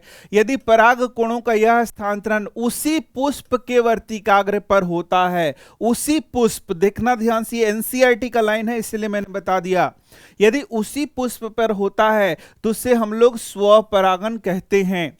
लेकिन दूसरे पुष्प पर होता है और यदि परागण एक पुष्प से दूसरे पुष्प में होता है तो उसे हम लोग क्या कहते हैं? परपरागण। ये जो दो लाइन है कहां से है? एनसीईआरटी से है। यहां पर डायरेक्ट पुष्प का बात किया है, प्लांट का बात नहीं किया है। इसीलिए मैं यहां पर तुम्हें बता रहा था कि यदि एनसीईआरटी से आएगा तो जो लिखा है एनसीईआरटी में उसे ही हमें याद कर लेना है। एक ही पुष्प में होगा तो हम बोलेंगे स्वपरागन, एक पुष्प से दूसरे पुष्प में होगा तो परपरागन। बात खत्म। यहीं पर एनसीईआरटी को हम लोगों को एकदम अच्छे से लेकर के चलना है। नेक्स्ट, पराग को पुंकेसर से वर्तिकाग्र तक स्थानांतरण करने की आवश्यकता है। यदि पराग का यह स्थानांतरण एक ही फूल में होता है तो इसे क्या कहेंगे? यहां देखो, क्वेश्चन को काट करके दूसरा क्वेश्चन बना दिया, तो इसे हम लोग स्वपरागन कहेंगे, सेल्फ पॉलिनेशन कहेंगे। यदि उसी पुष्प में हो रहा है तब हम लोग क्या कहेंगे? इसको स्वपरागन कहेंगे, ठीक है। चलो यहां से अब ये भी क्वेश्चन हम लोग सारा देखते हैं और देख लेते हैं कुछ क्वेश्चन यहां पर आते हैं क्या या नहीं आते। ये देखना, कुछ क्वेश्चंस यहां पर परागन से संबंधित, यस, यहां पर एक परागन से संबंधित क्वेश्चन है, देख लेते हैं क्या बोल रहा है। सही कथन का चयन कीजिए। परागन की प्रक्रिया में पराग कणों को पुंकेसर से वर्तिकाग्र तक स्थानांतरित किया जाता है। यस, यही सही लाइन है। परागन पराग कणों का अंकुरन है, गलत है। परागन फूल में कीटों का आना है, गलत है। परागन बीजांड में पराग नलिका की वृद्धि है, यह भी गलत है। तो देखा, परागन से भी, पॉलिनेशन से भी कितने सारे क्वेश्चन हैं। तुम ध्यान से देखोगे तो हर एक लाइन को ही यहां एनसीईआरटी में क्वेश्चन के रूप में बदल दिया गया है। यहां तक हम लोगों ने बहुत अच्छे से सीख लिया और अब हम लोग आगे बढ़ेंगे। तो पहला जो स्टेप हम लोगों ने पार कर लिया, परागन बहुत अच्छे से समझ लिया। अब जब परागन की प्रक्रिया हो गई, हम लोग थोड़ा सा आगे बढ़ते हैं। तो दूसरा प्रक्रिया हमें सीखना है कि निषेचन फिर कैसे होता है, कैसे नर युग्मक और मादा युग्मक बनते हैं, कैसे वे एक दूसरे से मिलते हैं। तो हम लोगों ने देखा पराग कण अब यहां पर पहुंच गया है। कहां पर पहुंच गया है? वर्तिकाग्र पर पहुंच गया है। वर्तिकाग्र क्या है? ये फीमेल जो पार्ट है उसका ऊपरी भाग है, अग्रभाग है। इसी वर्तिकाग्र को हम लोग स्टिग्मा के नाम से भी जानते हैं, स्टिग्मा। तो इतना सारा चीज हम लोगों ने पढ़ लिया। अब क्या होगा? अब कौन सा चीज होगा सर? अरे भाई, मेन चीज क्या है? इसका जो नर युग्मक है और यहां जो मादा युग्मक है, इन दोनों का मिलना ही मेन चीज है। यदि ये मिलन होगा तभी यहां निषेचन होगा, ठीक है। और निषेचन होगा तो उसके बाद जाइगोट बनेगा, भ्रूण बनेगा और भ्रूण जो है बीज में बैठा हुआ रहेगा। तो चलो अब इसके बाद की प्रक्रिया हम लोग करते हैं, यानी परागन हम लोगों ने कंप्लीट कर लिया। इसके बाद हम लोग देखते हैं कि क्या क्या होगा। चलो इस चित्र में हम लोग देखेंगे। तो सबसे पहला जो क्वेश्चन आएगा इस चित्र से आएगा तुम्हारा। क्या होगा? यहां हर एक लाइन से जो भी मतलब यहां पर लेबलिंग किया हुआ है वो छुपा दिया जाएगा। ओ सॉरी, यहां देखना, इसे क्या किया जाएगा? छुपा दिया जाएगा। इस तरीके से ये छुपा हुआ रहेगा और तुम्हें इस सब का नाम लिखना है। क्या लिख सकोगे? बिल्कुल, कई बार बता दिया है ये नाम लिखना। तो ये पहला क्वेश्चन बनेगा। तो अब हम लोग थोड़ा आगे बढ़ रहे हैं, सीख रहे हैं निषेचन को। तो ये जो पराग कण है, जैसे ही ये पराग कण जो है वर्तिकाग्र पर पहुंचता है, इससे एक नली नुमा रचना का निर्माण होता है जिसे हम पराग नली कहते हैं। ये भी क्वेश्चन पूछेगा, इस संरचना को क्या कहते हैं? पराग नली। और ये जो पराग नली है, फिर देखोगे इस प्रकार से अंदर बीजांड की ओर आ रहा है और ये बीजांड में पहुंचेगा। तो ये आखिर पराग नली क्यों बन रहा है? इसी से होकर, ये एक रास्ता है, इसी से होकर नर युग्मक, ये देखो नर युग्मक है, आगे की ओर बढ़ रहा है। हमारा एनसीईआरटी बुक में कितना नर युग्मक बनता है नहीं बताया, लेकिन मैं बता रहा हूं 2 नर युग्मक बनते हैं।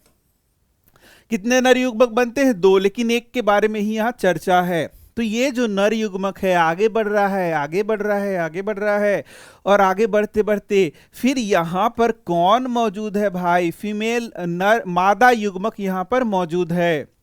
तो अब यहीं पर नर युग्मक और मादा युग्मक आपस में मिल जाएंगे, यानी उनका संलयन हो जाएगा, उनका एक दूसरे से मिलना हो जाएगा। इसी को हम लोग फिर निषेचन कहते हैं। क्या कहते हैं? निषेचन। जैसे ही निषेचन होगा क्या बनेगा? यहां पर युग्मनज बनेगा, जिसे इंग्लिश में जाइगोट कहते हैं, युग्मनज। और यही जो युग्मनज है फिर भ्रूण बनाएगा। क्या बनाएगा? भ्रूण। और यही भ्रूण जो है फिर बीज में बैठा हुआ रहेगा। समझ गए? तो यहां पर यानी भ्रूण बनेगा। देखो यहां पर भ्रूण बनेगा, तो ये भ्रूण कहां पर स्थित रहेगा? बीज में। तो ये जो बीजांड है, यही बीजांड फिर बीज के रूप में बदल जाता है। ये क्वेश्चन तुम्हारा VBI पूछेगा। ये जो बीजांड है फिर किस में बदल जाता है? बीज के रूप में। और ये जो अंडाशय है ये फल के रूप में बदल जाता है। अंडाशय किस रूप में बदल जाएगा? फल के रूप में। अब यहां पर जो बाकी चीजें हैं वो क्या होंगी सर? उससे क्या क्वेश्चन आएगा? तो जो बाह्य दल है, पंखुड़ी है, ये सब जितने भी चीजें हैं बाहर की चीजें, वो सब मुरझा जाएंगी और वो उन सब का अंत हो जाएगा। इससे भी क्वेश्चन एग्जाम में पूछा है। तो चलो भाई, जितनी बातें मैंने बता दिया, अब उन सब को एनसीईआरटी से पढ़ लेते हैं, दिमाग में बनाना कि क्या क्या सर ने पढ़ाया है और क्या क्या यहां लिखा हुआ है। फिर हम लोग प्रीवियस ईयर कर लेंगे और ये टॉपिक समाप्त हो जाएगा। पराग कणों के उपयुक्त वर्तिकाग्र पर पहुंचने के पश्चात, तो पराग कण कहां पहुंच रहा है? वर्तिकाग्र पर पहुंचने के पश्चात क्या होगा? नर युग्मक को अंडाशय में स्थित मादा युग्मक तक पहुंचना होता है। यही हम लोगों ने देखा कि यहां पर पराग कण है, इसी में नर युग्मक है, और नर युग्मक को कहां पहुंचना है भाई? मादा युग्मक तक पहुंचना है। इसके लिए ये क्या करता है? एक पाइप नुमा संरचना का निर्माण करता है, जिसे हम लोग पराग नली के नाम से जानते हैं। उसी से होकर नर युग्मक आगे जाएगा और यहां मादा युग्मक से मिलेगा। तुम यहां ध्यान से देखना अपने चित्र को, तो यहां पर एकदम साफ साफ दिख रहा है कि ये जो मादा युग्मक है और यहां से नर युग्मक आएगा, ये दोनों आपस में मिलेंगे। ठीक है, तो ये यहां दिखाया गया है। चलो, कितने बार मैं एक ही चीज को बता देता हूं, तुम्हें याद भी हो जाता होगा जरूर से। चलो नेक्स्ट बढ़ते हैं। इसके लिए पराग कण से एक नलिका का विकास होता है, जिसे हम लोग क्या बोलते हैं? पराग नलिका। और यही फिर कहां पहुंचता है? तो बीजांड तक। जैसे मैंने यहां दिखाया, बीजांड तक पहुंचता है। बीजांड में कौन बैठा हुआ है? तो भाई वहां पर मादा युग्मक है। तो नर युग्मक फिर वहां जाएगा, मादा युग्मक से मिलेगा, निषेचन हो जाएगा। क्या हो जाएगा? निषेचन। और निषेचन के पश्चात क्या बनेगा? क्वेश्चन है तो युग्मनज बनेगा, जाइगोट बन जाता है। अनेक विभाजन होते हैं तथा बीजांड में भ्रूण विकसित होता है और युग्मनज से भ्रूण बनता है। सब तो मैंने बता दिया, वही चीज यहां लिखा हुआ है। बीजांड से कठोर आवरण विकसित होता है तथा यह बीज में बदल जाता है। VBI क्वेश्चन आ गया, हमारा VBI क्वेश्चन आ गया, जो अभी हम लोगों ने पढ़ा कि जो बीजांड है वही फिर बीज में परिवर्तित होगा। बीजांड ही किस में बदल जाएगा? बीज में। ये देखो यहां से, यहां देखना, बीजांड जो है बीज में बदल जाएगा और अंडाशय जो है वह फल में बदल जाएगा। ये 2 क्वेश्चन VBI है यहां पर, इसे एकदम दिमाग में रख लो, एकदम बहुत महत्वपूर्ण क्वेश्चन है। अब ये जो लाइन है तुम्हारा, ये एनसीईआरटी का लाइन है और प्रीवियस ईयर का क्वेश्चन है। कुछ अंतराल बाद वाह ये दल, पंखुड़ी, पुंकेसर, वर्तिका, वर्तिकाग्र प्रायः मुरझाकर गिर जाते हैं, समाप्त हो जाते हैं। क्या आपने कभी पुष्प के किसी भाग को फल के साथ अस्थायी रूप से जुड़े हुए देखा है? सोचिए, बीजों के बनने से पौधे को क्या लाभ है? बीज में भावी पौधा अथवा भ्रूण होता है। बीज में क्या होता है बच्चों? भ्रूण होता है। और उपयुक्त परिस्थिति में जब हम लोग बीज को बोते हैं तो फिर उसका अंकुरन होगा और अंकुरन के पश्चात फिर नवोद्भिद बनेगा। नवोद्भिद फिर बड़ा होकर के क्या बन जाएगा? बड़ा प्लांट बन जाएगा। तो यही सब बता रहा है, अंकुरन तुम समझ ही रहे हो। और ये देखो, ये भी क्वेश्चन यहां पर तुम्हारा बनता है। ये बीज का चित्र है जिसे हम लोग डाइकोटिलिडनस सीड कहते हैं, यानी कि ये तुम्हारा सीड जो है उसमें डाइकोट होता है, ठीक है, द्विबीजपत्री इसको बोलते हैं। यहां पर देखो, ये जो चीज दिख रहा है ये बीज पत्र है। ये चना का बीज है, ये जो दो दिख रहा है इस तरीके से, इसको बीज पत्र कहते हैं। ये भी क्वेश्चन बनेगा। बीज पत्र क्या होता है? इसमें खाद्य संग्रह होता है, ये भी क्वेश्चन बनेगा। फिर इसमें प्रांकुर निकल रहा है, ये क्या करता है? ये तुम्हारा तना को बनाता है, क्वेश्चन बनेगा। फिर यहां मूलांकुर नीचे वाला जड़ बनाएगा, ये भी क्वेश्चन बनेगा। एक छोटा सा नन्हा सा मुन्ना सा एक क्वेश्चन यहां पर चित्र दिया हुआ है और उससे चार क्वेश्चन बन सकते हैं। और भी क्वेश्चन बनेगा, 6-7 क्वेश्चन बन सकते हैं। सोचो कितना इंपॉर्टेंट है ये तुम्हारा हर एक लाइन। तो इस प्रकार से ये तुम्हारा यहां पर मैंने बता दिया। अब चलो क्वेश्चन आंसर की ओर चलते हैं। चलो भाई, तुम्हें यही क्वेश्चन मैं सबसे पहले दिखा देता हूं, जो कि छोटा सा मुन्ना सा नन्हा सा था कि नीचे दिए गए द्विबीजपत्री चित्र के अध्ययन कीजिए। ABC द्वारा नामांकित भागों के कार्यों से संबंधित सही विकल्प ढूंढिए। कार्य से सही विकल्प ढूंढना है, क्या काम है? ये है तुम्हारा प्रीवियस ईयर का क्वेश्चन। यहां देखना, ये प्रीवियस ईयर का क्वेश्चन है। तो क्या क्या कार्य है अभी हम लोगों ने पढ़ लिया। ये जो कॉटिलीडन दिख रहा है, ये जो बी है उसमें खाद्य संग्रह होता है। तो बी जो है वो खाद्य संग्रह होता है, खाद्य संग्रह होता है। बी भोजन का संग्रह होता है। वाह, सब तो यही लिख रहा है यहाँ। बी ये वाला गलत हो गया, डी हमारा गलत हो गया। ए क्या है? ये है प्रांकुर। और सी क्या है? ये है मूलांकुर। तो प्रांकुर क्या करता है? भावी जो तना है उसको, मतलब तना को जन्म देता है, तो भावी प्रवरोह होता है। और जो सी है मूलांकुर है, वह भावी मूल होता है। यानी ए ही हमारा यहां पर सही आंसर हो गया है। देखा कहां से क्वेश्चन है? एनसीईआरटी से क्वेश्चन है। डायरेक्ट एकदम छोटा छोटा बात, बच्चा जैसा चीज को पढ़ाया गया है, लेकिन उससे बहुत मुश्किल प्रश्न पूछा गया है। अब ऐसे क्वेश्चन तुम क्या हेल्प बुक में मिलेगा? नहीं मिलेगा, क्योंकि एनसीईआरटी का है। एनसीईआरटी में तुम्हें मिल गया।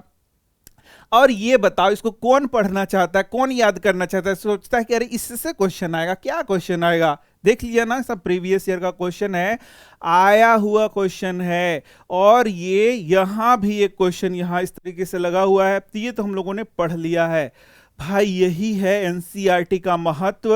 तुम देख सकते हो एनसीईआरटी कितना ज्यादा इंपॉर्टेंट है। अब चलो, अब जितना भी क्वेश्चन बाकी बच गया है उन सब को हम लोग पढ़ लेते हैं, एक एक करके समझ लेते हैं। यहां देखना, एक एक पढ़ते हैं।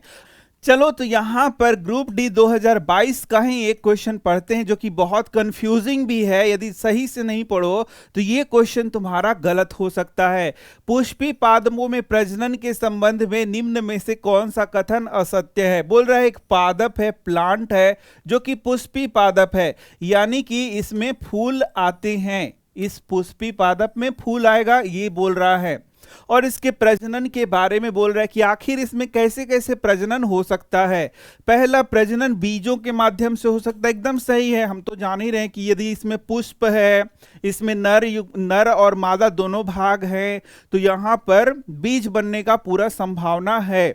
दूसरा, तनों के टुकड़ों से प्रजनन हो सकता है। हाँ, ये भी हम कर सकते हैं। जैसे ये पुष्पी पादप तो है, जैसे आम का पौधा में बीज से प्रजनन होता है, लेकिन आम का पौधा को कटिंग के द्वारा भी हम लोग लगा सकते हैं, ये भी सही है। तीसरा, पौधों से अलग किए गए और कृत्रिम माध्यम में उगाए गए उत्तकों से प्रजनन हो सकता है। हाँ, ये भी संभव है। यहां पर उत्तकों के द्वारा भी टिश्यू कल्चर करके भी हम लोग पौधे उगा सकते हैं, एकदम सही है। तीनों बात हम कर सकते हैं। ऐसा नहीं है कि सिर्फ फूल से ही यहां पर रिप्रोडक्शन हो, ऐसी बात नहीं है। बाकी कटिंग, लेयरिंग, ग्राफ्टिंग ये सारा भी कर सकते हैं, टिश्यू कल्चर भी कर सकते हैं, ऐसा भी संभव है। सकता यहां पर लिखा है, जैसे देख रहे हो, होता ही है, ऐसा नहीं लिख रहा है। लेकिन यदि हम लोग सी को देखें, बीजाणुओं से होगा, तो आंसर है गलत। बीजाणु का निर्माण पुष्पी पादपों में नहीं होता है, क्योंकि ये एंजियोस्पर्म है, सबसे विकसित पौधे का समूह है, इसमें कोई भी बीजाणु का निर्माण नहीं होगा।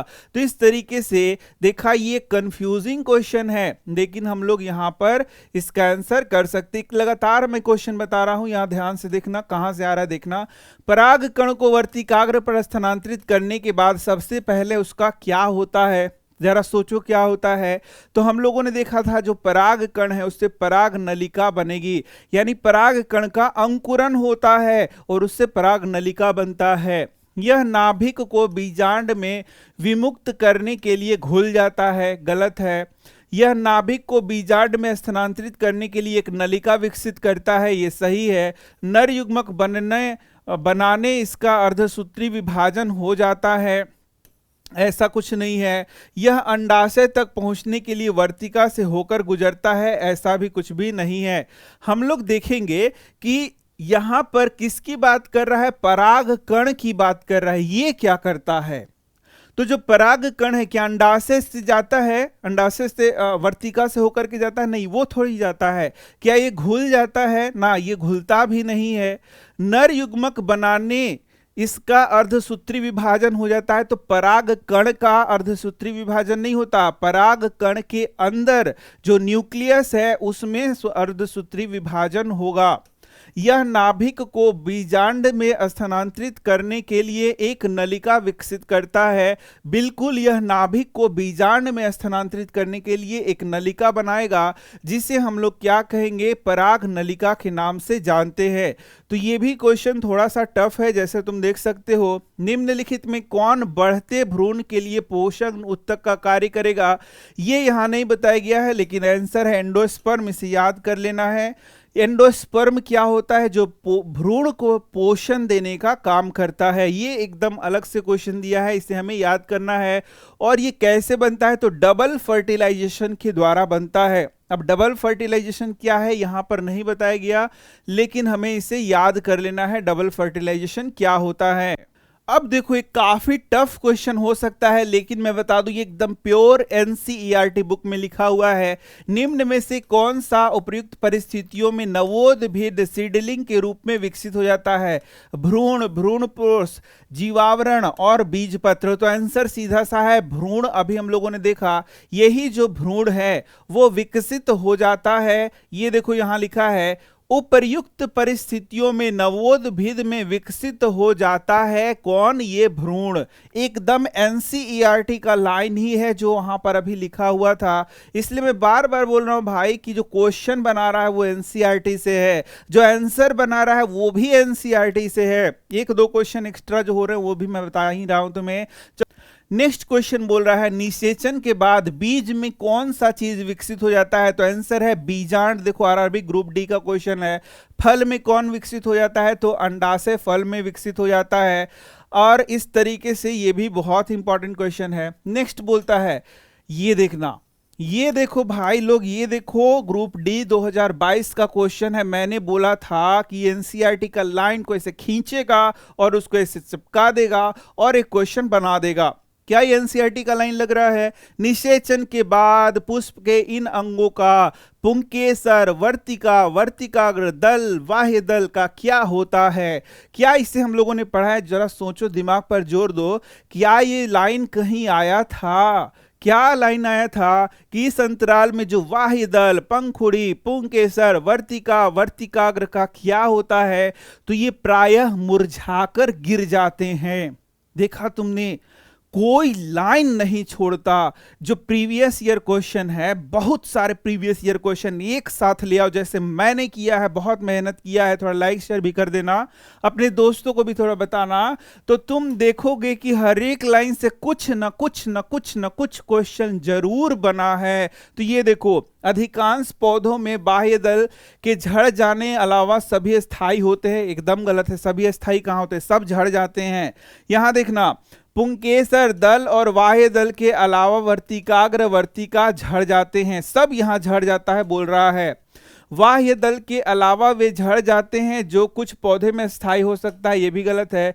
कुछ पौधों में दल और बाह्य दल के अलावा वर्तिकाग्र, वर्तिका, पुंकेसर झड़ जाते हैं, तो कुछ पौधों में बोल रहा है, यह भी गलत है।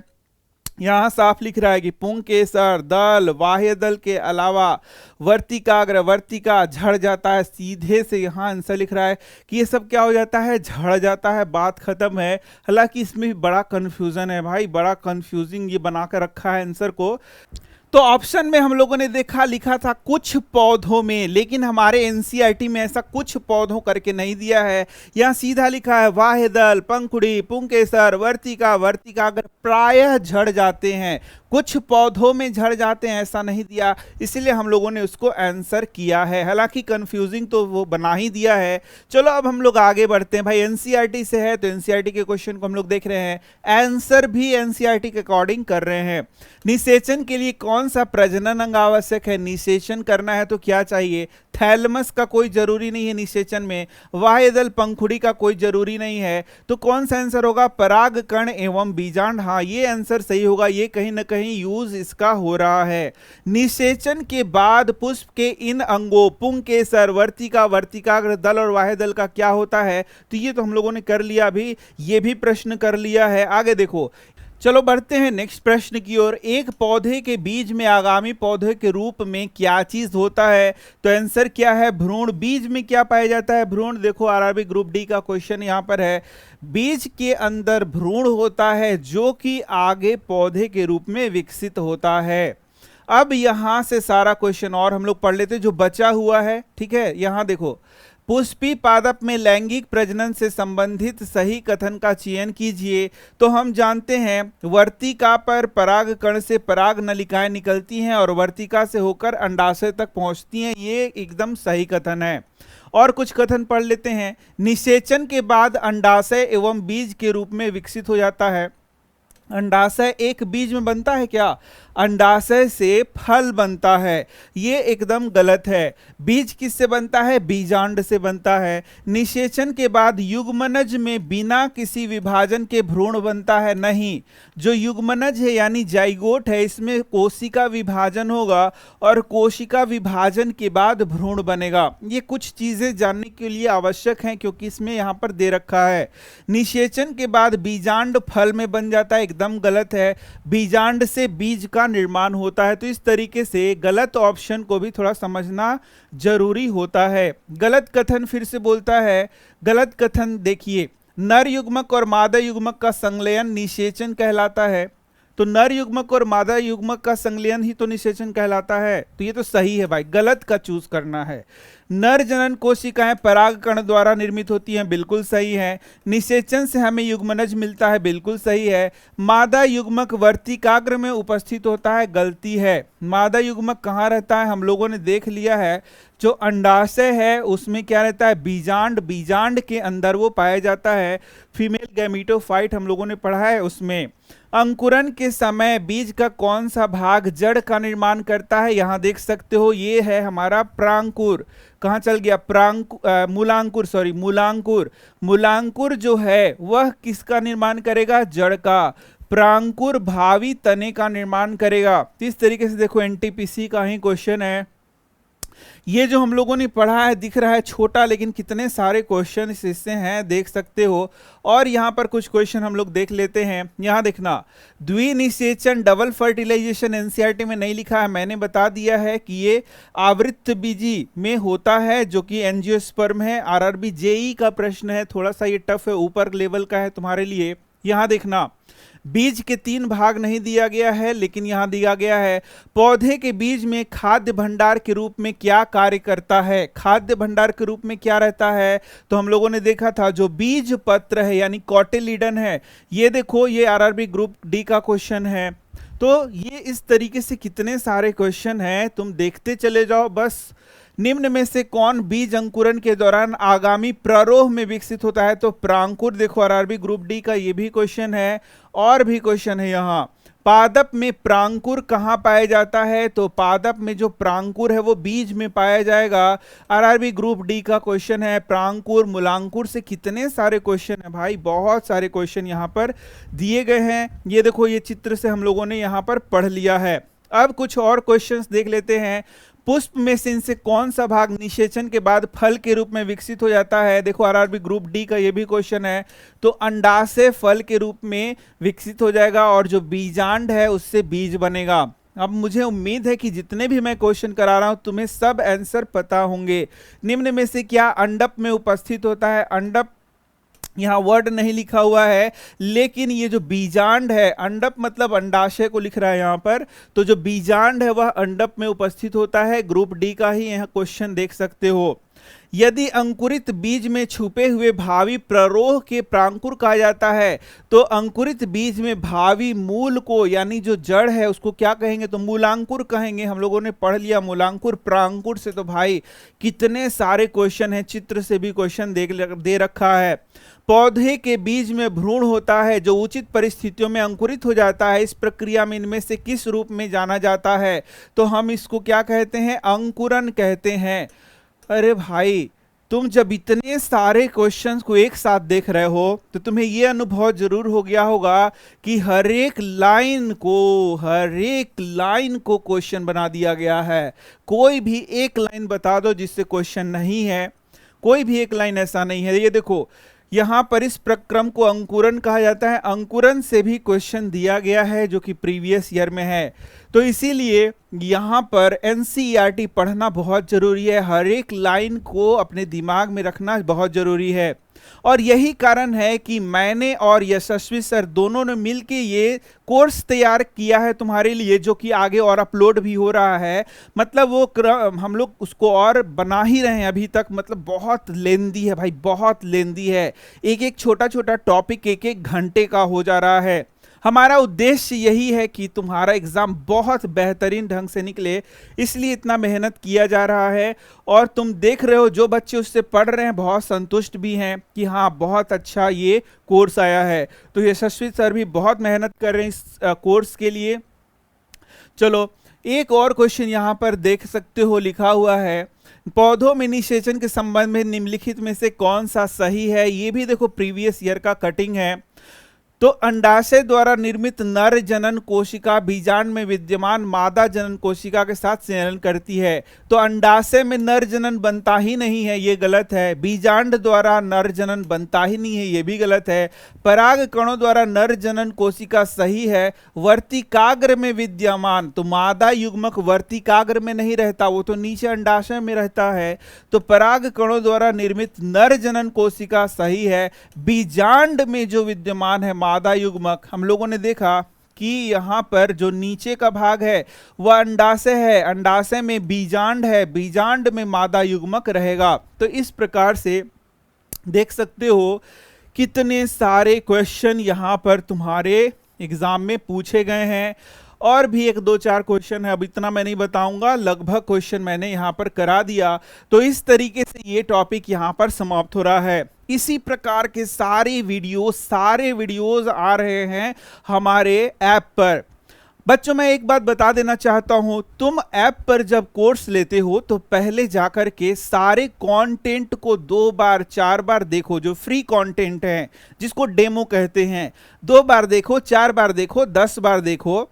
यदि तुम्हें अच्छा लगे, लगे कि हाँ ये बढ़िया चीज है, बढ़िया आइटम आया है, इसको लेना चाहिए। यदि तुम संतुष्ट हो, यदि तुम्हारा मन भरता है कि भैया मुझे लेना चाहिए, सारा पीडीएफ भी है, पीडीएफ भी जाकर के देखो, सारा वहां पर लगाया हुआ है, फ्री वाला भी, तब जाकर के तुम लो, नहीं तो एकदम गलती से भी मत लो। ऐसा मत बोलो कि ले करके लेने के बाद बोलो कि ये हो गया तो वो हो गया तो ऐसे हो गया तो वैसे हो गया। कितना गलत बात है। और क्यों लेना है जब तुम्हें नहीं पसंद आ रहा? लेने के बाद क्यों माथा खराब अपना करना है और दूसरों का भी करना है? क्योंकि जो स्टाफ यहां पर काम कर रहे हैं उनको परेशानी होती है। वो बोलते हैं कि सर आप लोग जब वीडियो बना रहे हैं तो वीडियो में ही बोल दीजिए कि जिसको भाई पसंद आ रहा है लो, नहीं आ रहा है नहीं लो। अब लेने के बाद जाकर के स्टाफ से खचखच करना, फचफच करना, ये कौन सा तरीका हो गया? मत लो, बात खत्म है। लेकिन ये जो सारे कंटेंट हैं इसी प्रकार के वहां पर डाले जा रहे हैं। तुम्हें क्या भ्रम है क्या कि दूसरे प्रकार के कंटेंट मिल रहे हैं? कुछ बच्चे तो कंटेंट खोज ही नहीं पा रहे हैं। सामान्य जो वीडियोस हैं एनसीईआरटी के जो कि यूट्यूब पे है वो भी वहां पर हैं, उसी को देख करके वो समझ जा रहे हैं कि ऐसा वन लाइन मतलब प्रीवियस ईयर का तो कोई वीडियो ही नहीं है। अरे भाई, यदि तुम प्रीवियस ईयर वाला खोज नहीं पा रहे हो वीडियो तो इसमें किसी की क्या गलती है? ठीक है, तो इसीलिए बोला जा रहा है कि सारे कंटेंट्स जो कि फ्री वहां पर डेमो के रूप में है उसको देख लो, पसंद कर लो, 100 बार देख लो, 50,000 बार देख लो, पसंद आए तभी लो और नहीं तो एकदम मत लो और ना किसी को परेशान करो। बस इतना रिक्वेस्ट है मेरा, जो कि यशस्वी सर ने भी बोल दिया। क्योंकि जो भाई स्टाफ यहाँ, हम लोग भी क्या है, स्टाफ है यहाँ पर, हम लोग भी स्टाफ के रूप में यहाँ पर काम कर रहे हैं। ये हमारा चैनल थोड़ी ही है, हम लोग भी यहाँ पर स्टाफ के रूप में काम करते हैं। हम लोग का काम क्या है? सिर्फ पढ़ाना काम है। जो अदर स्टाफ्स हैं कुछ एडिटिंग करते हैं, कुछ पीडीएफ को देखते हैं, कुछ ऐप को देखते हैं, वो लोग अपना काम कर रहे हैं। अब कुछ लोग बोलते हैं कि यार फ्री कर दो, तो फ्री कर दो तो सब भूखे मरेगा क्या? तुम लोग घर में दोगे क्या अनाज सबका? नहीं ना दोगे। कोई इतना मेहनत कर रहा है, महीनों भर काम कर रहा है, तो फ्री में कौन यहाँ बैठेगा? 4 से 5 स्टाफ है, इतना इतना खर्च है, उसका पैसा कौन देगा? ये बताओ। सब फ्री में चलता है क्या? दुनिया फ्री में चल रही है? तो भाई बोलेगा कि तुम फ्री में क्यों नहीं बेच रहे हो? तो भाई जो जिसका चैनल है वो समझे कि फ्री में क्यों नहीं बेच रहा है, क्यों नहीं क्या कर रहा है। हम लोग तो भाई सिर्फ पढ़ाने आ रहे हैं, पढ़ाने से मतलब है। और लेकिन तुम्हें भी ये सोचना चाहिए, थोड़ा तो बुद्धि दिया है ना भगवान कि एकदम बुद्धिहीन हो, कुछ तो बुद्धि होगा कि दुनिया का फ्री फोकट में चल रहा है। भूखे भूखे रह के सब कोई जिंदा है कि सबको खाना चाहिए, उसको कपड़ा चाहिए। कोई यहाँ दिन दिन भर 6 बजे से लेकर 12 बजे तक काम कर, 6 बजे से लेकर शाम 6 बजे तक काम कर रहा है, तो क्या वो भूखे रहने के लिए यहाँ काम कर रहा है? ऐसा भी तो सोचना चाहिए। मानवता तो खत्म हो गया है। खैर, लेकिन मैं बता दे रहा हूँ ऐसा हरकत सही नहीं होता है। ठीक है, सबका जीवन है, सबका जीवन को भगवान करे सही से चले, तुम्हारा भी एग्जाम सही से निकले। ठीक है, तो भाई ऐसा नहीं है कि जबरदस्ती तुमको बोला जा रहा है कि ये करो वो करो वो करो। अपना मन है, इस चैनल से भी पढ़ने का तुम्हारा ही मर्जी है, तुमको पढ़ना है पढ़ो, नहीं पढ़ना तो कुछ कोई कर नहीं सकता। ये सब तुम्हारी मर्जी पे है, तुम जो करना चाहो कर सकते हो। ठीक है ना? तो इस तरीके से मैं भाई मिल रहा हूँ नेक्स्ट वीडियो में, और नेक्स्ट वीडियो में फिर मैं कोशिश करूंगा कुछ और वीडियोस यहाँ पर लाया जाए, सर से मैं बात करूंगा। तो धन्यवाद।